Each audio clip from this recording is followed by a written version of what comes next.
5 pontos do calvinismo. Apenas recapitulando, o calvinismo é uma das vertentes do movimento protestante. Quando a gente estuda sobre a reforma protestante no século XVI, naquele primeiro século, houve pelo menos 4 vertentes, 4 grupos, 4 tradições. A vertente luterana, a vertente calvinista ou reformada, a vertente anglicana e a vertente conhecida como reforma radical ou anabatista. Todas as demais igrejas evangélicas que existem no mundo são um desdobramento de uma dessas 4 vertentes que eu mencionei, seja a vertente luterana, a vertente calvinista reformada, a vertente anglicana ou a vertente anabatista. Cada grupo, cada tradição, cada vertente, seja a luterana, a reformada ou calvinista, a anglicana ou a anabatista, tem características particulares, tem seus distintivos, suas particularidades. É certo também que existem valores ou princípios que são compartilhados, aceitos por todos os protestantes. Por exemplo, a aceitação de que a Bíblia é a única regra de fé e prática. Todos os grupos protestantes reconhecem esse princípio. E isso se contrapõe ao catolicismo romano, porque o catolicismo romano reconhece que a Bíblia é fonte de autoridade, mas, ao lado da Bíblia, reconhece a tradição ou o magistério da igreja, isto é, aquilo que os teólogos da Igreja Católica elaboraram ao longo dos séculos, e, além da Bíblia como fonte de autoridade e da tradição, aquilo que o Papa diz.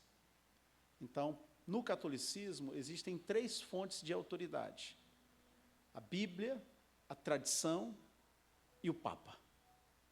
Para o protestantismo, só existe uma fonte de autoridade, é a Bíblia. E esse valor ou princípio é reconhecido e aceito por todos os protestantes, por todas as igrejas evangélicas.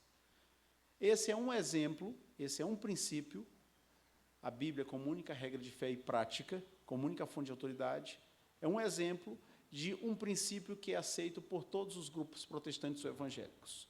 Mas hoje, nesse mês, na realidade, nós temos conversado sobre as doutrinas da graça, também conhecidas como 5 pontos do calvinismo, que podem ser resumidos na expressão tulip.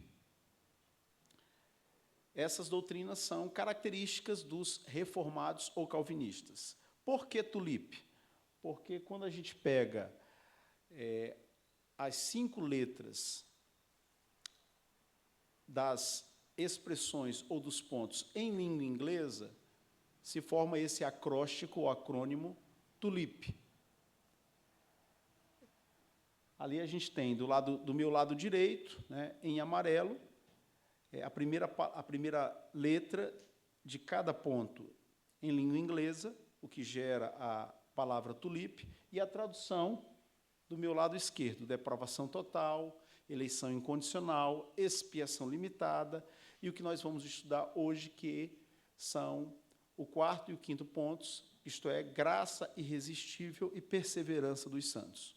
Aí tem uma imagem, né, de tulipas vermelhas. Eu gostaria que vocês pudessem, cada vez que olharem, que visualizarem uma tulipa, seja ela vermelha ou não, se lembrassem dos 5 pontos do calvinismo. É uma maneira da gente, um recurso pedagógico para a gente se lembrar dessas verdades. E o ponto em comum entre a tulipa flor e o tulip é que o país, que é mundialmente conhecido como um grande produtor e exportador de tulipas, é a Holanda. Inclusive, no interior de São Paulo, tem uma cidade chamada Olambra, certo? Que é famosa por suas feiras e suas exposições de flores. É muito visitada numa época do ano. O que tem a ver a Holanda das tulipas com a tulipe, os 5 pontos do calvinismo? É que a tulipe, os 5 pontos do calvinismo, foram elaborados na Holanda, no século XVII, numa cidade cuja abreviação é Dort. Daí existem os cânones de Dort, ou regras de Dort, que são as decisões tomadas numa assembleia na cidade de Dort, e essa assembleia, esses cânones ou regras, ficaram conhecidos como cânones de Dort, que são os 5 pontos do calvinismo, ou simplesmente a tulipe. Isso a modo de introdução. Então, já que agora todos estão aqui, a gente vai orar pedindo a bênção de Deus, agradecer ao Papai do Céu pelo lanche, não é? Esse lanche aí faz uma diferença tremenda nessa EBD de inverno.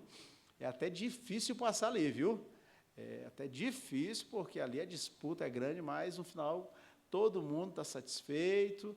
Isso é muito importante. Vamos orar pedindo que o Senhor nos abençoe ao longo dos minutos que vamos ter. Pai, entregamos esse assunto que é teu, que está na tua palavra, que é verdade, para a nossa edificação, em tuas mãos, a fim de que o teu Espírito nos conduza ao entendimento correto, bíblico, e nos dê graça para cultivar a humildade, a devoção, a piedade, porque o conhecimento teológico ou doutrinário não nos é dado simplesmente para satisfazer a nossa curiosidade ou para abastecer o nosso intelecto, mas sim para que sejamos mais parecidos com teu Filho Jesus Cristo, aquele que é o modelo de piedade, aquele que é o nosso Salvador.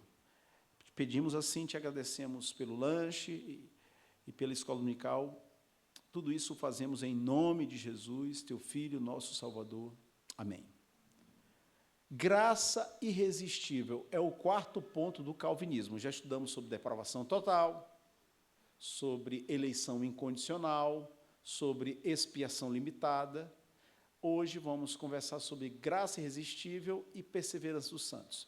Pastor, eu perdi as aulas anteriores. Não se preocupe, você pode entrar no canal da igreja no YouTube, estão ali as aulas, e se você não tiver tanto tempo para isso, a gente no final aqui vai fazer um apanhado sobre a tulipe, de tal maneira que o assunto seja recordado por todos nós.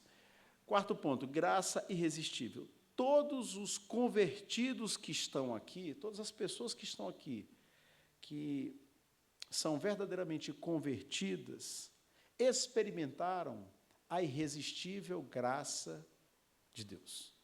Por quê? Porque um dia essas pessoas foram tocadas pelo Espírito Santo, foram levadas a reconhecer que Jesus Cristo é o Filho de Deus, o único Salvador, e a partir daquele momento passaram a desfrutar do perdão divino e daquela certeza de que são filhas de Deus, essas pessoas.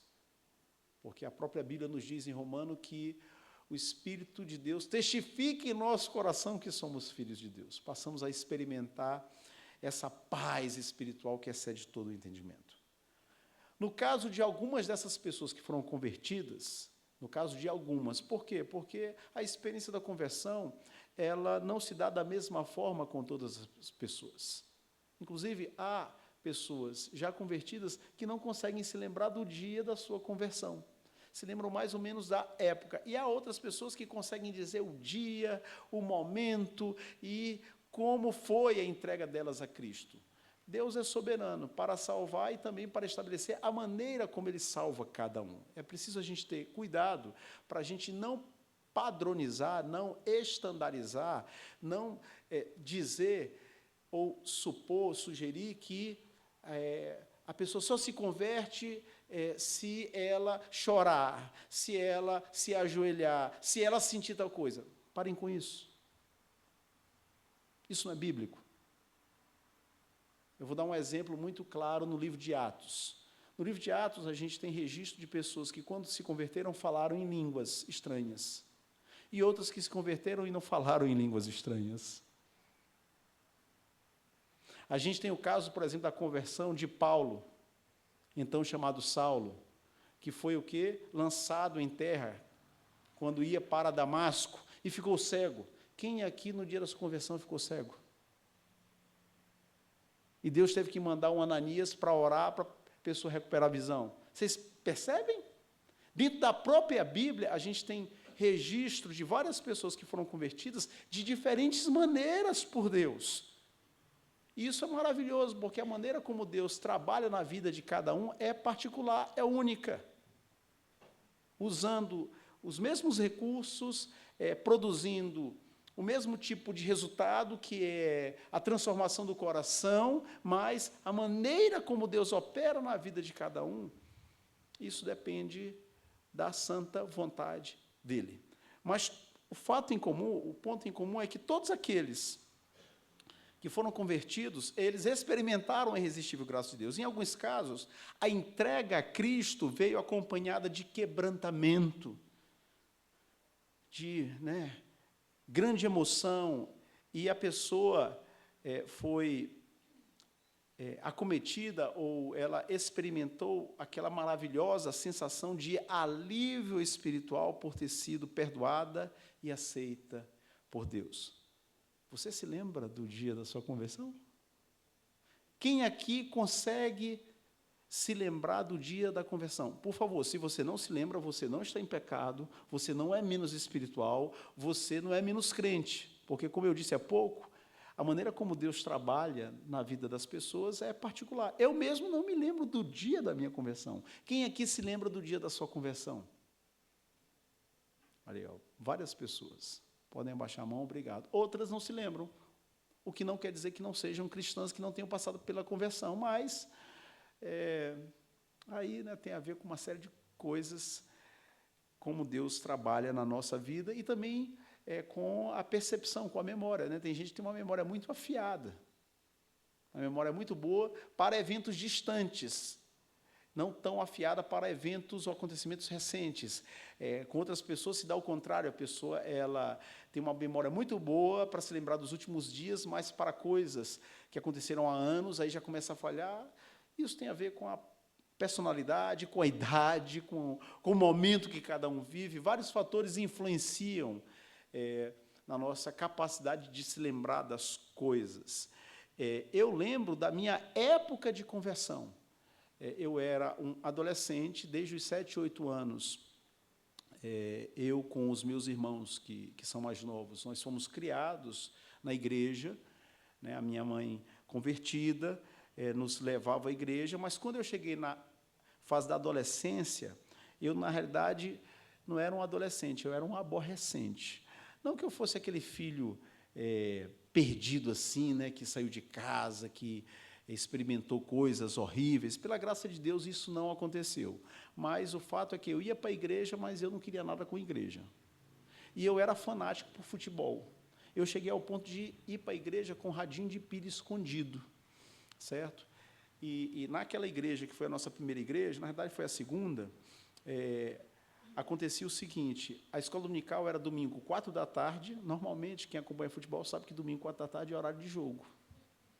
Então, a escola dominical era de 16h até 5h30, 5h40, tinha um intervalo de 20 minutos, e aí começava o culto às 6h.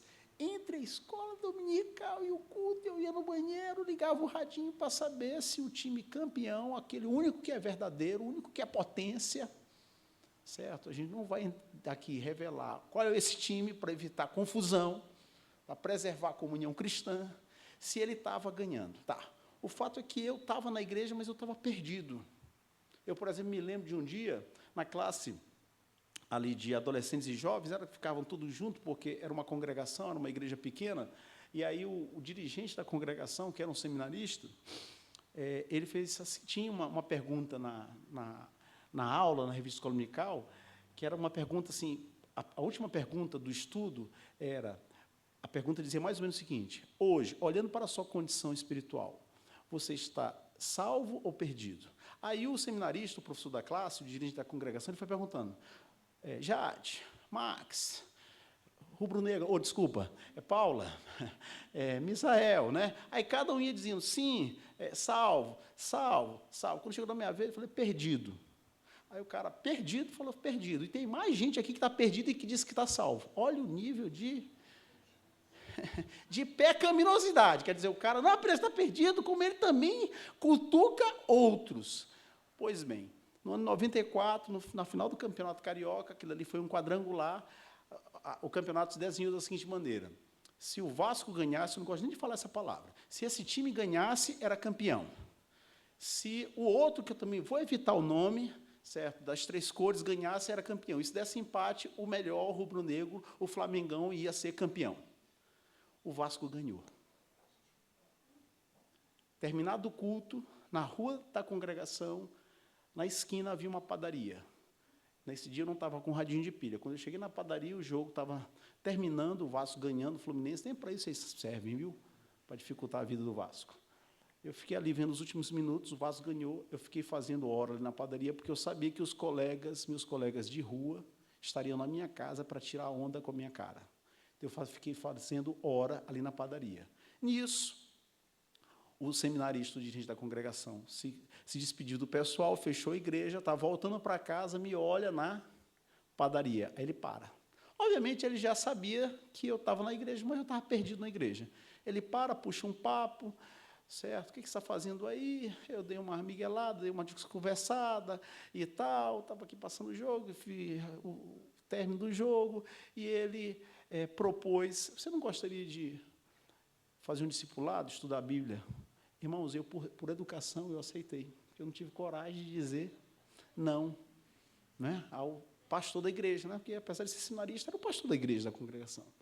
E aí ele começou, né, na noite de quarta-feira, ele começou o discipulado comigo. Naquele discipulado, um dia, ele explicando a palavra de Deus, eu entendi que eu estava perdido e reconheci a Cristo como Senhor e Salvador.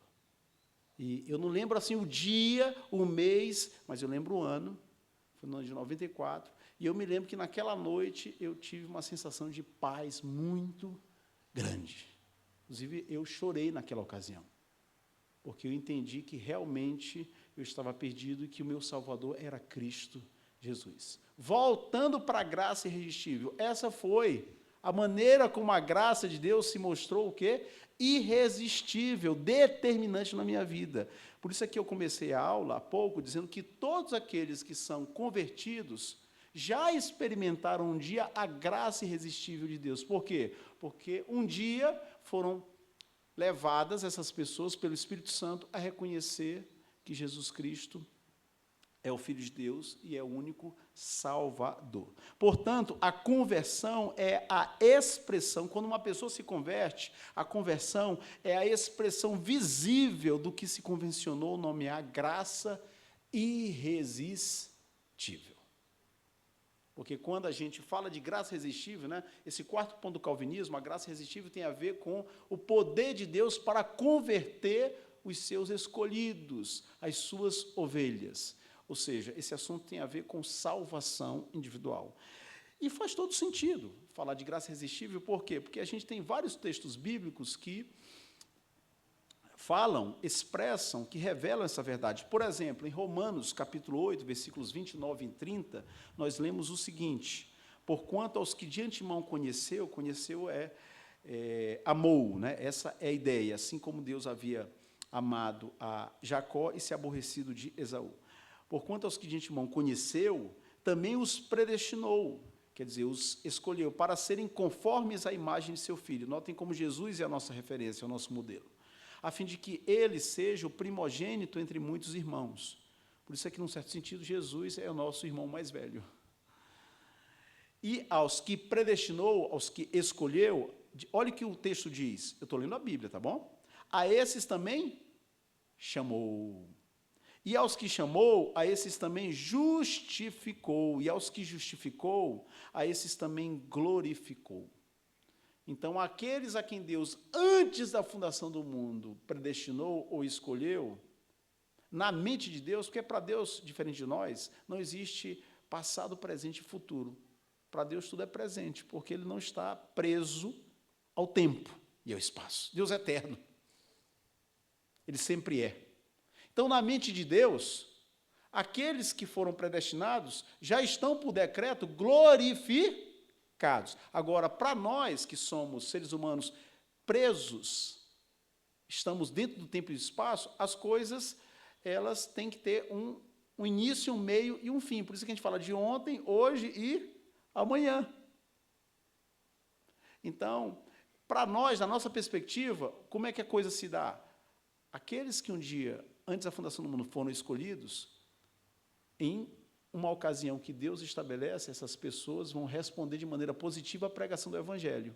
Elas serão convertidas, experimentarão a graça irresistível. E quando elas forem convertidas, ou no ato da conversão, elas serão justificadas, declaradas e feitas justas diante do Pai. E feitas justas diante do Pai, certo? Elas passam a ser santas. Isso quer dizer, separadas, aceitas por Ele. E essas pessoas que foram convertidas, que foram feitas e declaradas justas, que foram feitas santas na presença do Pai, porque foram separadas para a glória dele, essas pessoas um dia serão glorificadas. A glorificação vai acontecer por ocasião da vinda de Jesus. Então, para Deus é um pacote só, mas para nós, isso vai se dando ao longo do tempo. O caminhar se faz ao longo da caminhada, né? Tem o dia da conversão, aí, após a conversão, a gente começa o processo de santificação, certo? Que é de fazer morrer a velha natureza e fazer brotar, florescer, reluzir a nova natureza, e aí a gente vai caminhando, às vezes escorregando, tropeçando, dá uma topada. Topada é interessante, topada não é queda, topada quase derruba, mas não derruba, porque, certo? Se cair é porque não é topada, é queda. A topada, ela faz o cara balançar, mas ela te empurra para frente. E, nesse processo, Deus vai lapidando a pessoa de Cristo, vai moldando a gente, até que vai chegar um dia que não vai haver mais câncer, não vai haver depressão, ansiedade, rugas, preocupação com futebol. Vai ser só alegria, gozo na presença do Pai. Vai se dar glorificação. Muito bem. Por isso aqui, quando a gente lê Romanos, né, a esses também chamou, está em destaque ali, por isso é que, às vezes, a doutrina da graça irresistível é chamada de vocação eficaz. Porque ela sustenta que Deus é soberano e pode superar qualquer resistência humana à salvação. Se a gente tivesse tempo aqui, a gente ia contar alguns casos de pessoas que antes odiaram a igreja, odiaram Jesus. Um exemplo bíblico é o próprio Paulo, que era perseguidor. O que Deus fez com Paulo? Jogou ele no chão, fez de Paulo pregador do Evangelho. Fez Paulo passar pelos sofrimentos que ele impunha como fariseu aos cristãos.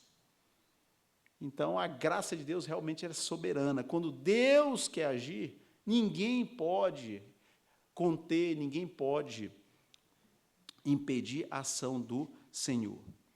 Essa doutrina é coerente com o primeiro ponto calvinista, isto é, a graça irresistível é coerente com a depravação total, pois, se a doutrina da depravação humana é verdadeira, como nós aprendemos que é, isso implica reconhecer que o homem nunca se voltaria para Cristo, a não ser que fosse impulsionado a isso. A gente aprendeu que a depravação total diz que o ser humano, ele, desde a queda de Adão e Eva no pecado, ele anda numa direção contrária à vontade de Deus. Ele é corrompido pelo pecado. A mente, o coração, a vontade, o corpo, tudo isso é marcado pelo pecado.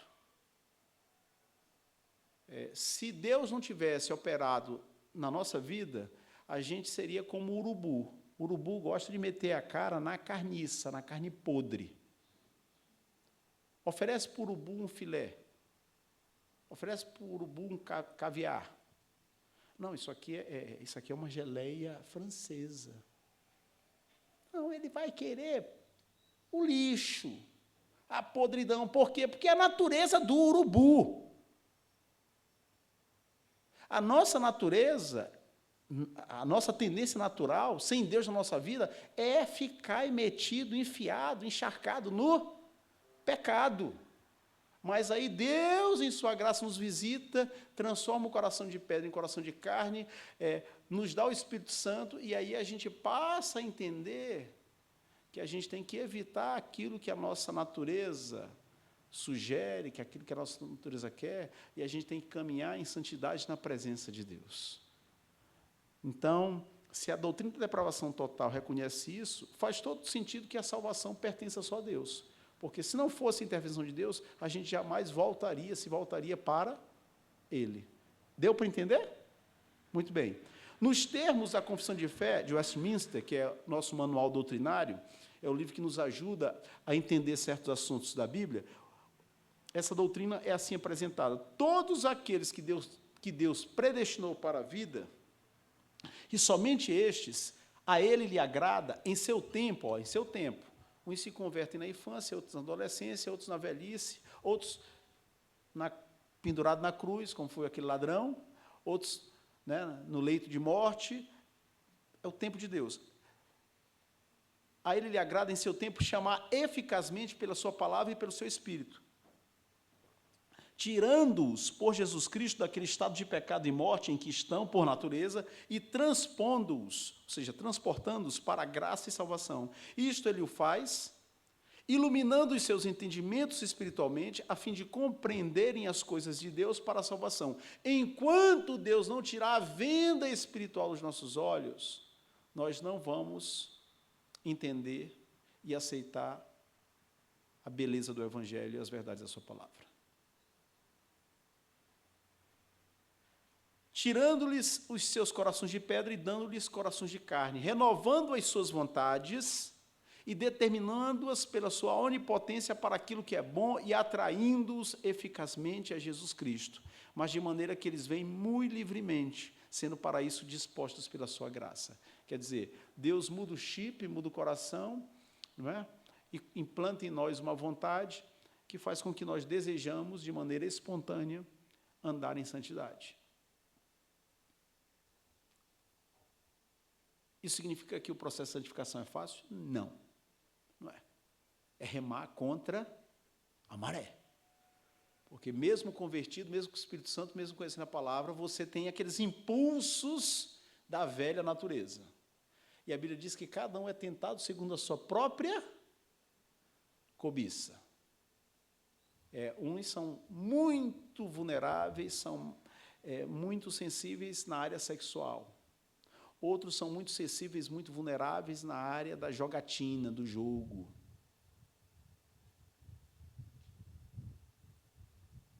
Você nunca viu um zumbi com uma máquina na mão, um telefone, um tablet, ou aqui no computador? Pessoa que desaprendeu a viver em sociedade. Em algum lugar aí desse mundo, eu cruzo com uma pessoa, dia sim, dia não, porque a gente frequenta o mesmo ambiente, a pessoa, ela vai levando o filho para a escola, ela está aqui, ó, impressionante. O filho vem acompanhando o pai, e o pai, o celular na mão, ele vai deixar e ele volta para o carro. Então, outros são muito tentados na área da jogatina, outros na área do cigarro, ou da bebida, ou da língua, que é difícil ser guardada dentro da boca. Tem gente que a língua coça para saber as fofocas. Sejam aí os bastidores das ditas celebridades, ou os bastidores da igreja. Não é o caso da igreja do Cruzeiro, mas quase toda igreja tem uma pessoa que sabe tudo da vida de todo mundo. Cada um é tentado segundo a sua cobiça. Ninguém pode negar ou resistir à graça de Deus, a graça especial de Deus, que é essa graça irresistível, no caso, né, da nossa salvação, que é diferente da graça comum. A graça comum é a graça que opera no mundo sobre todos os seres humanos. Deus manda a chuva e o sol, as estações do ano, para todos, e isso se manifesta sobre todos. É a mão invisível, mas poderosa de Deus, a atuação do Espírito Santo, que impede que o mundo seja destruído, que a gente se mate, nesse pandemônio que às vezes é a sociedade. O mundo não vai acabar numa terceira guerra mundial, o mundo não vai acabar num conflito armado. A história vai chegar ao fim com a vinda de Jesus Cristo. Então, o Espírito Santo, ele atua no mundo e impede muitas tragédias. Essa é a graça comum, a gente está falando da graça especial. É impossível resistir à graça especial. Essa doutrina também é conhecida como um apelo efetivo, ou seja, quando Deus chama, realmente a pessoa não tem como resistir ao apelo, à chamada de Deus. Quando a graça vem, nunca pode ser rejeitada. Sua eficácia é perfeita. Isso significa que se Deus escolheu alguém, não há nenhuma possibilidade de que essa pessoa não seja salva. Quem somos nós para dizer não ao Senhor, para resistir ao Senhor? Pastor, a base bíblica para isso há muitos textos bíblicos. Eu vou ler apenas uns aqui, porque vocês sabem que o tempo sempre está contra os pastores. Isaías diz: porque o Senhor dos exércitos o determinou, quem, pois, o invalidará? A sua mão está estendida, quem, pois, a fará voltar atrás? João 5,25, em verdade vos digo que vem a hora e já chegou em que os mortos ouvirão a voz do Filho de Deus e os que a ouvirem viverão. Atos 2,39, Pedro pregando, pois para vós outros é a promessa, para vossos filhos e para todos os que ainda estão longe, isto é, para quantos o Senhor nosso Deus chamar. Ainda em Atos, certa mulher chamada Lídia, da cidade de Tiatira, vendedora de púrpura, temente a Deus, nos escutava. O Senhor lhe abriu o coração para atender às coisas que Paulo dizia. Quem abriu o coração de Lídia? Quem? Igreja? O Senhor. Assim como um dia Ele abriu o nosso coração para que nós entendêssemos e aceitássemos as verdades da sua palavra. Então, em poucas palavras, em resumo, isso é o que significa graça irresistível. É a chamada eficaz. É quando Deus estabeleceu que aquele seu filho, aquela sua filha, aquela pessoa que foi escolhida, ela vai se converter. Chegou o dia dela se converter. Isso eu pude ver, por exemplo, lá na minha casa. Acho que foi no ano 2014, quando eu fui de férias, quando eu fui visitar meus pais, na casa de uma prima minha, que é evangélica, ela realizou um culto e me convidou para pregar naquela ocasião. É uma prima muito querida, né? Tratava minha mãe como a segunda mãe dela. E ali aconteceu o culto, eu preguei e terminei o sermão, não fiz apelo. E a minha prima, que é de uma igreja bem pentecostal, depois que eu terminei o sermão, ela que estava dirigindo o culto, ela foi lá, alguém aqui quer entregar sua vida hoje a Jesus? Aí o meu pai, que estava lá, falou assim, hoje é meu dia, eu quero. Né? Então ele foi falando assim, hoje é meu dia, eu quero. Levantou a mão, se levantou e foi à frente, e ali nós oramos e pedimos que Deus o aceitasse na presença dele, em nome de Jesus. Ou seja, no caso do meu pai, aquele foi o dia da graça irresistível na vida dele, mas todos nós passamos por isso, apesar de nem todos nos lembrarmos dessa ocasião. Mas o fato é que, em algum momento, Deus operou na nossa vida. Perseverança dos santos, esse é o quinto ponto. Se nós já entendemos sobre a graça irresistível, o quinto e último ponto do calvinismo é a perseverança dos santos, que alguém já disse que talvez fosse melhor anunciada como a preservação dos santos. Os santos são os crentes. A perseverança dos santos é a doutrina que afirma que os eleitos continuarão no caminho da salvação, visto que o mesmo poder de Deus que os salvou os preservará e os santificará até o final. Aqui uma coisa muito importante, que às vezes alguns irmãos deslizam, né, ou têm dificuldade de entender esse ponto. Eu sei que para alguns o que eu vou dizer é uma coisa óbvia, uma verdade já compreendida, mas pode não ser para outros. Não confunda eleitos, convertidos com membros de igreja. Judas fez parte do grupo dos 12. Judas era convertido? Não. Saul, todos os indícios que nós temos na Bíblia, comportamento, a postura de Saul, a maneira como ele terminou a vida dele, indicam que, apesar de ter ocupado o posto mais importante de Israel, ele não fosse crente. Os indícios que nós temos apontam nessa direção. Então, o fato de uma pessoa fazer parte da comunhão dos santos, estar inserida na igreja visível. O que é igreja visível? A gente tem um pedaço da igreja visível aqui. Ah, mas o nome da pessoa está no hall de membros, na lista de membros. A pessoa foi batizada. Isso não quer dizer que necessariamente a pessoa seja convertida. Até porque, às vezes, pode acontecer o auto-engano. O que é auto-engano? A própria pessoa achar que ela é convertida e não é. Houve um pregador famoso no século XX, Martin Lloyd Jones, ele dizia, existem pessoas que estão, ou que foram convencidas pela verdade, mas que não foram convertidas de verdade. Porque a conversão não tem a ver apenas com uma questão intelectual, mental, racional, de entender que Jesus Cristo é o Filho de Deus. Além do aspecto racional, intelectual, mental, tem a ver com aceitar, com experimentar a paz que só Deus dá aos seus filhos e filhas.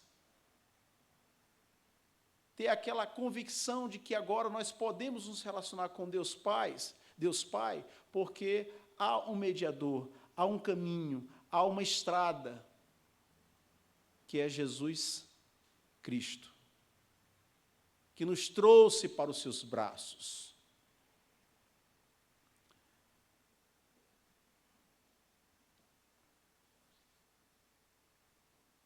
Mas tende chegado, tem um versículo aqui muito interessante em Hebreus, não é, que de alguma maneira nos faz entender ou lança um pouco de luz sobre a perseverança dos santos. Que a gente não deve confundir os santos com todos os que estão na igreja. Todo esforço que o conselho, que a liderança da igreja faz, é para que sejam recebidos como membros apenas aqueles que realmente são convertidos. Mas o pastor e os presbíteros, eles não têm como entrar dentro da pessoa e não tem como, assim, fazer um diagnóstico espiritual, um raio-x da alma. A gente conhece, vê o exterior, ou é só Deus que conhece o interior. Mas aqueles que realmente são convertidos, esses serão preservados por Deus. Olha o que a Bíblia diz em Hebreus, mas tem chegado, está falando, né, dos crentes, ao Monte Sião, e à cidade de Deus vivo. Está usando termos do Antigo Testamento, né, de maneira figurada, de maneira simbólica, para dizer que os crentes estão experimentando, passaram a experimentar uma nova realidade. A Jerusalém celestial e a incontáveis hostes de anjos, ou seja, grupos de anjos, e a universal assembleia e igreja dos primogênitos arrolados nos céus, né? E a Deus, o juiz de todos, e aos espíritos dos justos aperfeiçoados. Aos espíritos dos justos aperfeiçoados. Espírito é o mesmo que alma. As almas daqueles que foram justificados. Essas almas foram aperfeiçoadas.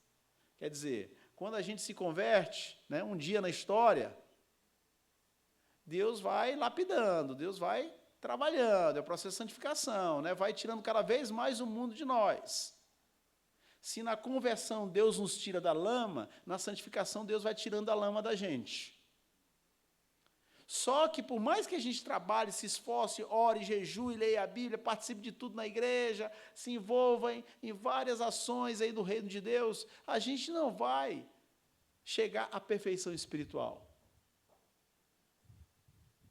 Mas no dia que a gente morrer, o Espírito Santo vai completar aquela obra que foi iniciada.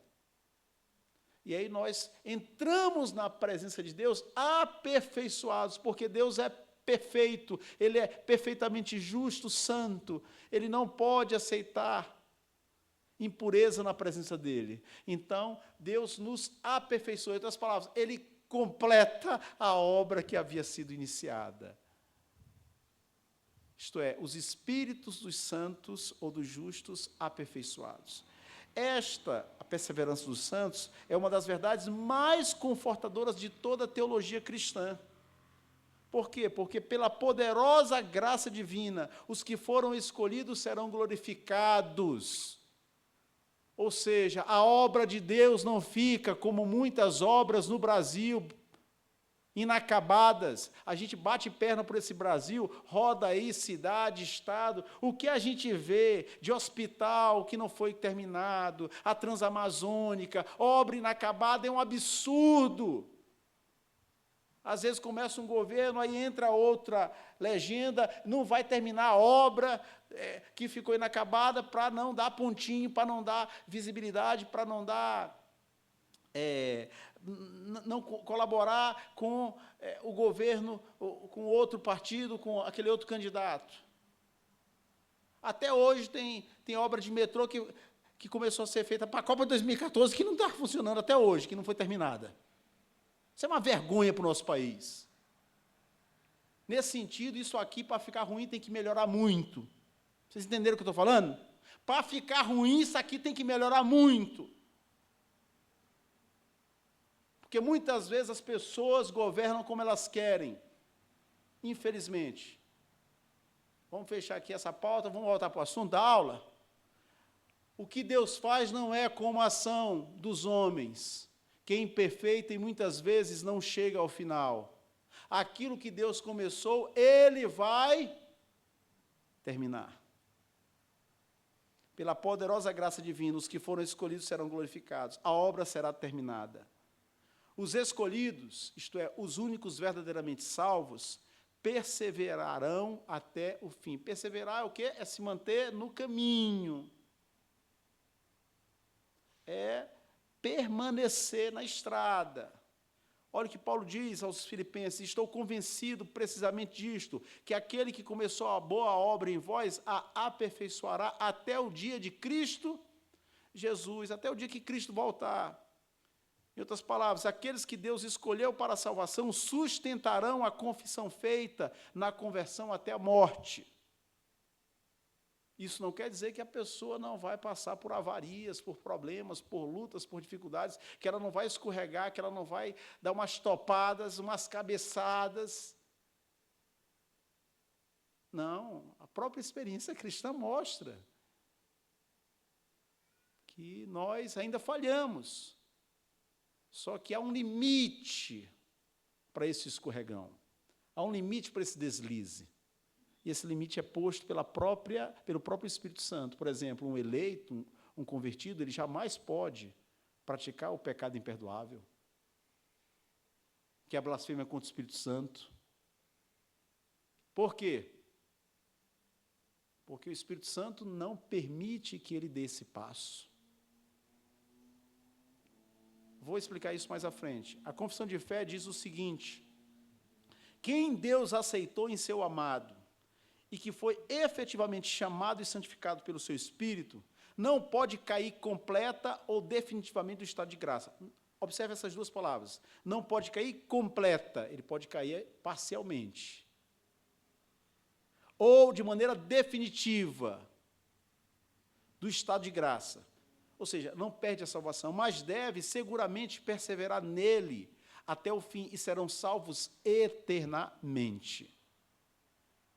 Meus irmãos e irmãs, se os eleitos não perseverassem, a eleição eterna de Deus falharia, o que carece de base bíblica. A gente não tem como fundamentar na Bíblia que o decreto da eleição de Deus é falho, não vai se cumprir. Se os eleitos não perseverassem, a eleição eterna de Deus falharia. Se Deus decretou a salvação dos eleitos, então ela acontecerá, incluindo a salvação final deles. Se os eleitos não perseverassem, a morte de Cristo teria fracassado, porque o seu desígnio era garantir a salvação dos eleitos. Cristo não morreu para ser uma possibilidade de salvação. Cristo morreu para garantir a salvação daqueles que o Pai decidiu salvar. Se os eleitos não perseverassem, a graça de Deus seria resistível pelos salvos, Eles poderiam rejeitá-la depois de estarem salvos, ou seja, cair da graça, perder a salvação. Não é o caso. Alguns versículos bíblicos, aqui, atenção aqui, ó. Alguns versículos bíblicos, de muitos que poderiam ser lidos, que evidenciam, que deixam essa doutrina explícita, evidente aos nossos olhos.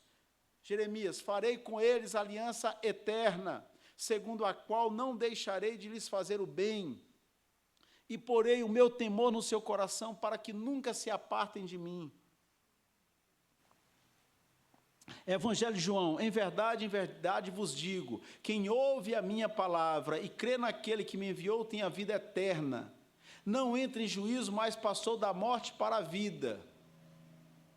Ainda no Evangelho de João, e a vontade de quem me enviou é esta, que nenhum eu perca de todos os que me deu, nenhum. Pelo contrário, eu ressuscitarei no último dia. De fato, a vontade de meu Pai é que todo homem que vir o Filho, e nele crê, tem a vida eterna, e eu ressuscitarei no último dia. João 10, mas vós não credes. Jesus está se referindo aos fariseus. Porque não sois das minhas ovelhas. Por que os fariseus não creram? Porque eles não faziam parte dos eleitos. Eles eram bodes nesse sentido. Ovelha, aqui no contexto, né, é aquela que identifica a voz do bom pastor. Nada contra quem gosta de bodes, tá? Só estou dizendo aqui que não faziam parte do rebanho de ovelhas. As minhas ovelhas ouvem a minha voz, eu as conheço e elas me seguem.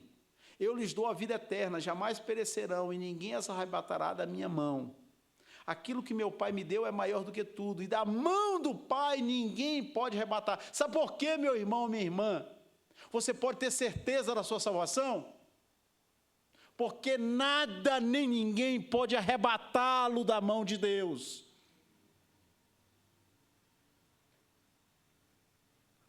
Podem roubar teu relógio, podem dar um jeito e entrar na tua conta, podem roubar teu colar, podem roubar teu celular. Espero que não aconteça, mas é possível que a gente seja roubado, nosso carro seja roubado. Mas ninguém pode roubar você das mãos do Senhor.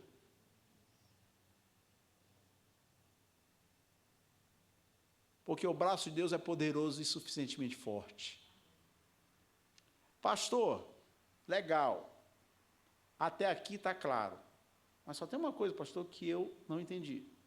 Ou tenho dificuldade de entender. Me ajuda, vamos tentar.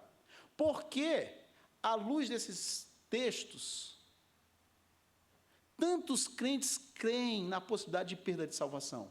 Porque em muitas igrejas é ensinado e as pessoas acreditam que elas podem perder a salvação. Eu aqui apresento algumas possibilidades, algumas possíveis razões para isso. Primeira coisa, porque a doutrina da perseverança não descarta o afastar-se de Deus por parte do crente. Eu vou explicar isso. O fato de estar afirmando, à luz da Bíblia, que os eleitos de Deus perseverarão até o final, essa afirmação não se contradiz, não se opõe à realidade de que ao longo da caminhada haverá dificuldades. Então, às vezes, a pessoa assim, mas fulano está hora da igreja, está na igreja de hoje, está no mundo. Aí a pessoa olha esse tipo de situação, não posso entender, aceitar a perseverança dos santos, porque olha tal caso, mas primeira coisa, cara pálida, quem te garante que essa pessoa que hoje está no mundo, que um dia esteve na igreja, primeiramente, foi convertida? Quem te garante? Mas ela cantou no coral. Mas foi presbítero, foi até pastor. Foi até presidente do presbitério. Uma coisa que a gente já devia ter entendido, se ainda não entendeu, é que o fato de alguém chegar ao posto mais alto da hierarquia eclesiástica não quer dizer que a pessoa seja convertida. Os filhos de Eli, do sacerdote Eli, eram sacerdotes em Israel. Os filhos de Samuel eram juízes, mas juízes corruptos em Israel. Judas fez parte da seleção dos 12.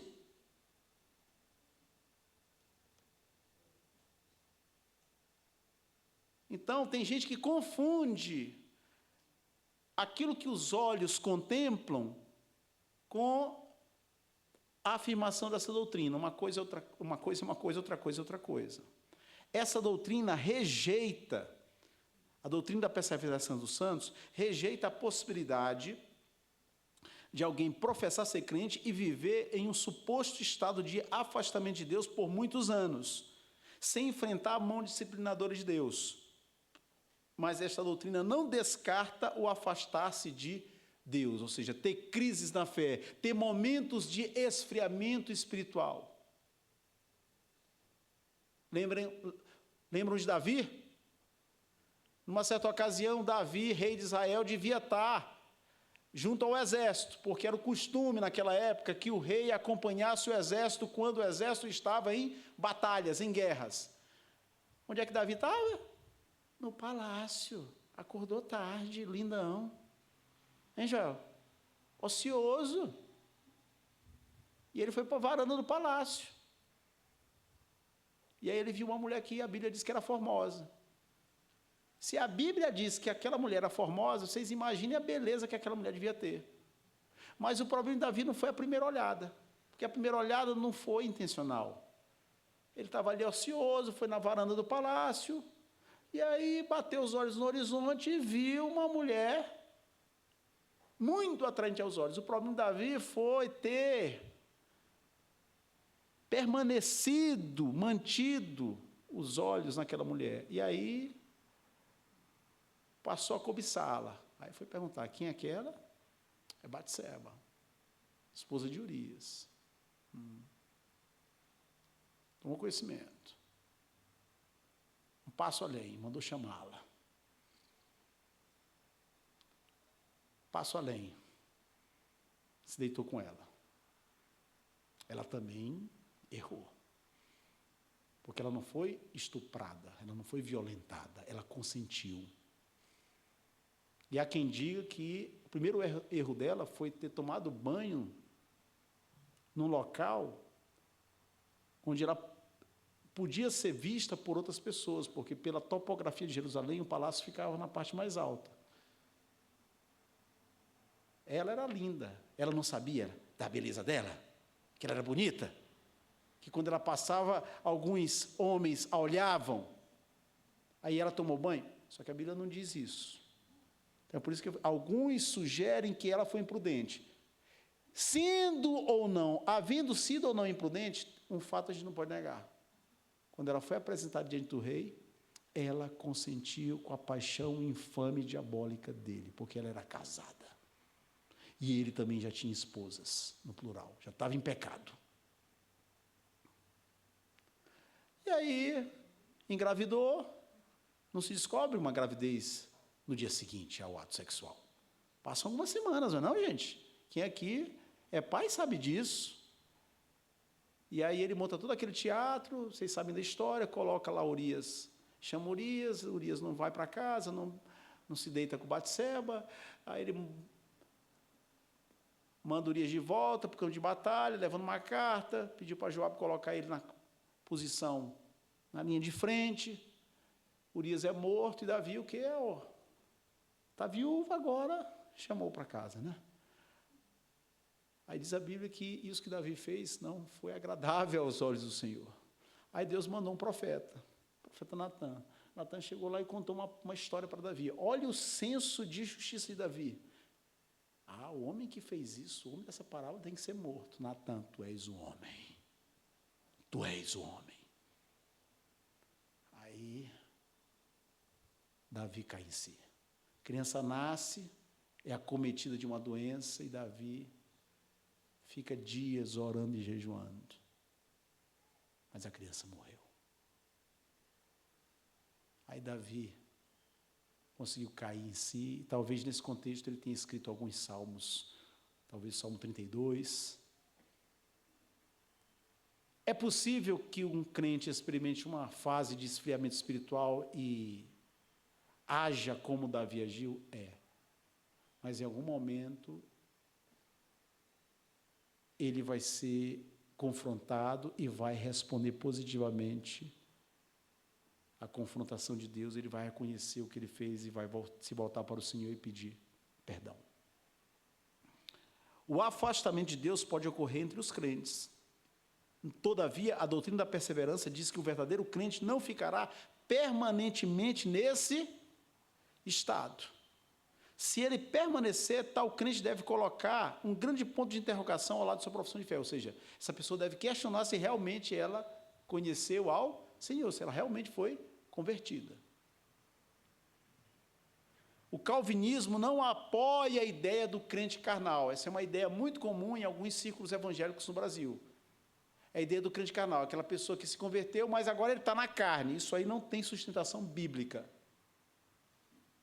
E alguns pegam aquele texto de 1 Coríntios 3, né, quando Paulo diz que ele falou aos coríntios não como a espirituais, mas sim como a carnais, para justificar essa doutrina. Não entendeu o que o texto diz. Paulo falou a eles como se eles fossem carnais, mas Paulo não disse que eles eram crentes carnais. Pelo contrário, voltando aqui, né?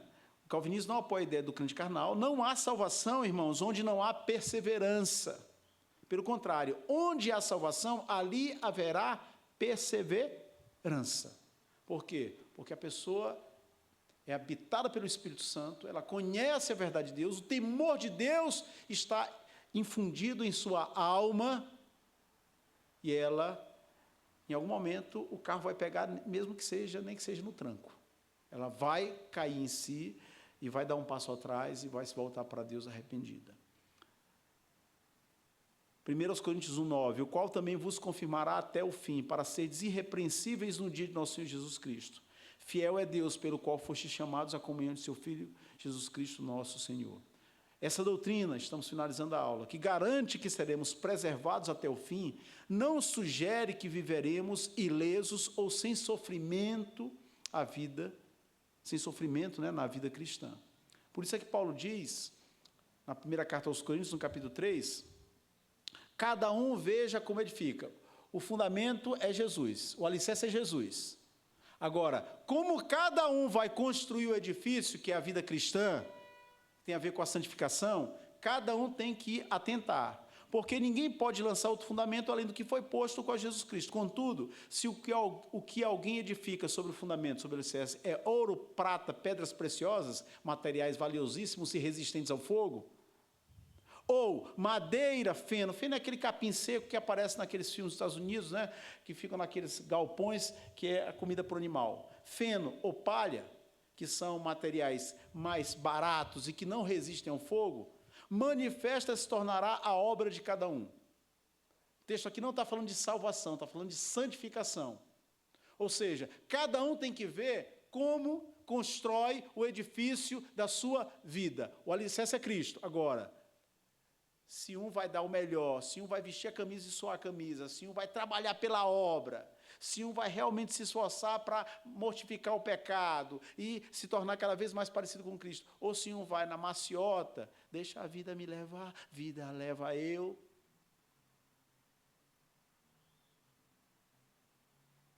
Um dia isso vai ser manifesto. Pois o dia tem a ver com a vinda de Cristo, a demonstrará, porque está sendo revelada pelo fogo a obra de cada um. E qual seja a obra de cada um, o próprio fogo provará. Se permanecer a obra de alguém, se alguém tiver construído com ouro, prata e pedras preciosas, a casa não vai cair, não vai ser incendiada, porque isso aí vai aguentar. Se permanecer a obra de alguém que sobre o fundamento edificou, esse receberá galardão, vai receber recompensa. Se a obra de alguém se queimar, ou seja, se tiver usado madeira, feno ou palha, sofrerá ele dano. A casa vai cair, a pessoa vai sofrer, mas esse mesmo será salvo. Todavia, como que através do fogo. Sabe assim, aquele gol nos 49 segundos tempo? O time estava sendo desclassificado. Vamos para o abafa. Jogou aquela bola para a área. Fez o gol, opa, ufa. Passamos. classificamos. Fica de olho, viu? Não deu time, viu? Está perigando ir para a segunda divisão. Vai ser salvo, mas ele vai ter sofrido bastante, viu? Vamos trazer aqui para a nossa realidade? Tem crente que vive a vida cristã, enfrenta desafios, lutas, provações, mas não perde a alegria da salvação, dá testemunho positivo de Cristo. E tem crente que você olha para ele, gente, é um testemunho, não é nem testemunho, é um testemunho. A pessoa vai se arrastando, é uma dificuldade, é um fardo para os outros, é um peso. Em vez de ser bênção e canal de bênção, a pessoa precisa ser ajudada. É disso que o texto está falando.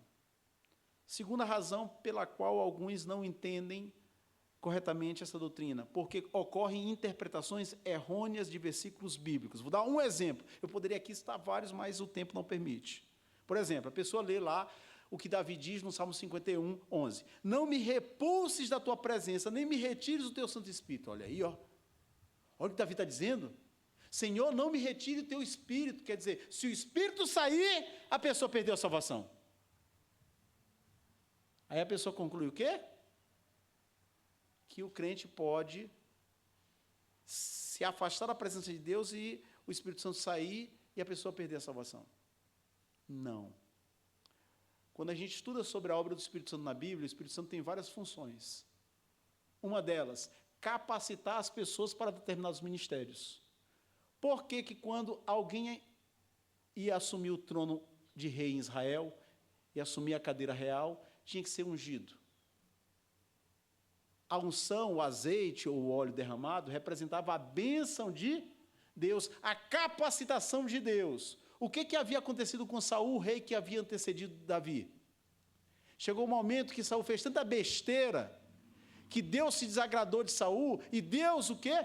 Retirou a bênção dele da vida de Saul. E quando Deus retira a bênção dele, a direção dele da vida de alguém é ladeira abaixo, meu amigo.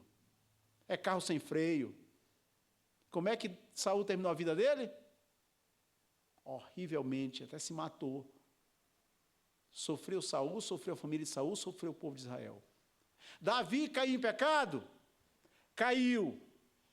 Davi ficou com medo de que Deus tirasse a bênção, a capacitação, para que ele governasse Israel como rei. E aí por isso ele orou: Senhor, me retires o teu Santo Espírito, Senhor.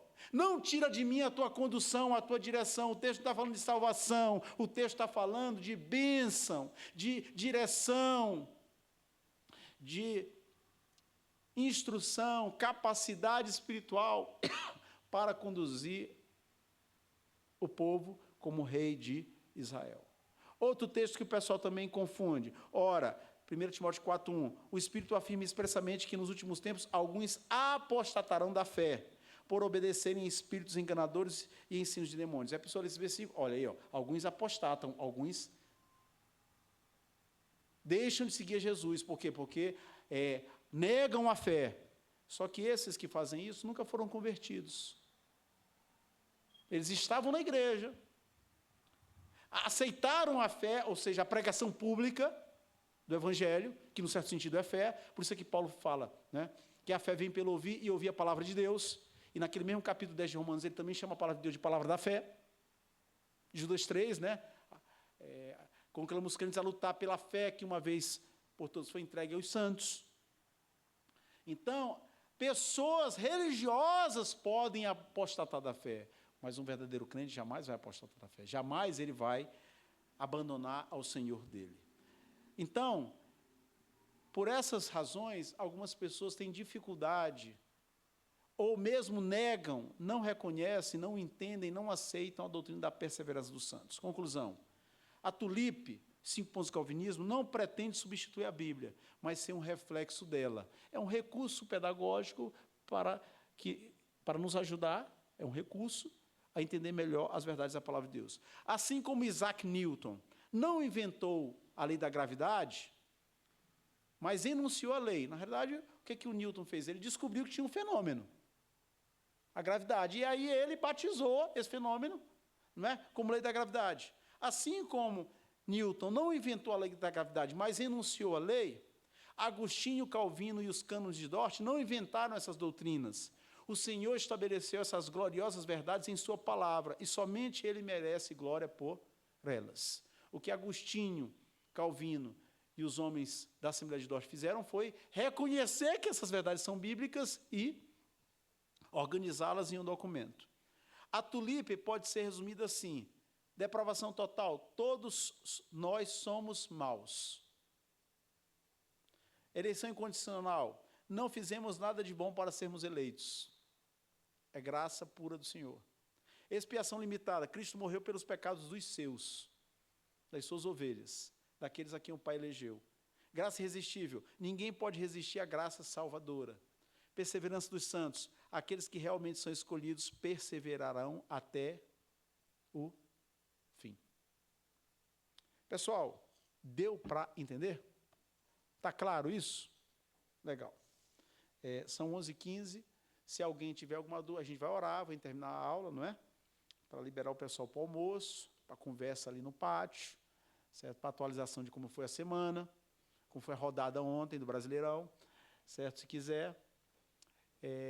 E se alguém tiver dúvida, tiver alguma pergunta, pode vir aqui, a gente, com muita alegria, com muita satisfação, vai procurar esclarecer, ou se você não puder fazer isso hoje, se quiser mandar uma mensagem, um e-mail, o canal de comunicação está aberto, tá bom? Vamos orar pedindo que Deus nos abençoe. Pai, o mais difícil não é entender a Tua palavra, não é explicá-la quando o Senhor nos dá os recursos para tanto. O mais difícil é colocá-la em prática. Caminhar de maneira humilde, na dependência do Teu Espírito e crescer na santificação. Ajuda-nos, Senhor, a andar segundo os passos de Jesus, no caminho de Jesus, para a glória de Jesus. Acompanha-nos, porque nós somos frágeis, ainda que regenerados, ainda que convertidos, somos, enquanto estivermos aqui, uma obra inacabada. Precisamos do Teu amparo, precisamos do Teu socorro. Por isso nós pedimos a Tua ajuda. Nós oramos e assim o fazemos, em nome de Jesus. Amém. Deus abençoe a todos. Está encerrada a nossa aula.